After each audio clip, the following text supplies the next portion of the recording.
ಈ ಸದನನ ಹಾಳು ಮಾಡಬೇಕು ಅಂತಾನೆ ತೀರ್ಮಾನ ಮಾಡ್ಕೊಂಡು ಬಂದವ್ರೆ. ಸಂವಿಧಾನಕ್ಕಿಂತ ದೊಡ್ಡ ಇನ್ಸ್ಟಿಟ್ಯೂಷನ್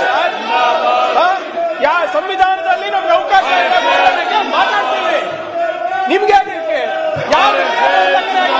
ಮೊದಲು ಏನ್ RSS ಸಂವಿಧಾನ ಏನ್ ಅವರಿಗೆ ಬಗ್ಗೆ ಸದನಕ್ಕೆ ಚರ್ಚೆ ಮಾಡೋ ಅಧಿಕಾರ ಇಲ್ವಾ? ಏನಿದು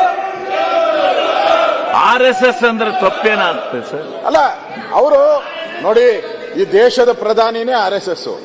ಅಲ್ಲ, RSS ಅಂದ್ರೆ ದೇಶದ ಗೃಹ ಸಚಿವರೇ RSS. ಆಚೆ ಹೋಗಿ ಮಾತಾಡಿ, ದಮ್ಮಿದ್ರೆ ಇವ್ರು ದಮ್ಮಿದ್ರೆ ಆಚೆ ಕಡೆ ಹೋಗಿ ಮಾತಾಡ್ಲಿ. ಈ ಸದನದ ಶೆಲ್ಟರ್ ಆಗಿ ತಗೊಂತಾರೆ, ಈ ಸದನದ ಶೆಲ್ಟರ್ ಆಗಿ ತಗೊಂತಾರೆ, ಶೆಲ್ಟರ್ ಆಗಿ ತಗೊಂತಾರೆ. ಆಚೆ ಮಾತಾಡಿ, ಆಚೆ ಉತ್ತರ ಕೊಡ್ತಾರೆ. RSS ಉತ್ತರ ಕೊಡ್ಬೇಕಾ? ಉತ್ತರ ಕೊಡ್ತಾರೆ. ಇವ್ರು ಇಲ್ಲೇ ಮಾತಾಡ್ತಾರೆ. ಈ ಶೆಲ್ಟರ್ನ ಯಾಕೆ ತಗೊಂತಾ ಇದಾರೆ? ಇಲ್ಲಿ ಸದನದ ಶೆಲ್ಟರ್ ತಗೊಂತಾ ಇದಾರೆ ಇವ್ರು ಅಷ್ಟೇ. ಏನ್ ಶೆಲ್ಟರ್? ಅದರಿಂದ ಏನ್ ಶೆಲ್ಟರ್ ಆಗುತ್ತೆ? ಮಾತಾಡ್ಲಿ, ಆಚೆ ಹೋಗಿ ದಮ್ಮಿದ್ರೆ ಮಾತಾಡ್ಲಿ, ಆಚೆ ಹೋಗಿ. ಏನು ನನಗೆ ಕಂಡಂಗೆ ತಡೆದಪ್ಪ ಸ್ವಲ್ಪ. ನಾವು ಇಲ್ಲಿ ಕೂತು ಈ ಸಾರಿ ಅದು ಯಾವ ಗಳಿಗೆಯಲ್ಲಿ ಸದನ ಪ್ರಾರಂಭ ಆಯ್ತೋ ಗೊತ್ತಿಲ್ಲ. ಬರೀ ಇದೇ ರೀತಿ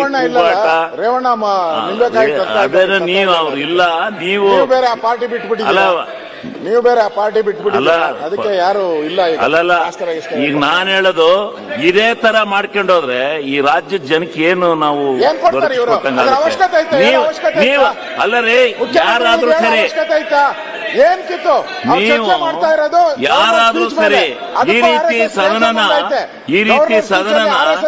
ನಿಜವಾಗ್ಲೂ ಎಲ್ಲೋ ಒಂದ್ ಕಡೆ ಏನು ಮಾಡಿದ್ರ ಇಲ್ಲ. ಇದು ಪ್ರಜಾಪ್ರಭುತ್ವ ವ್ಯವಸ್ಥೆಗೆ ಒಳ್ಳೇದಲ್ಲ.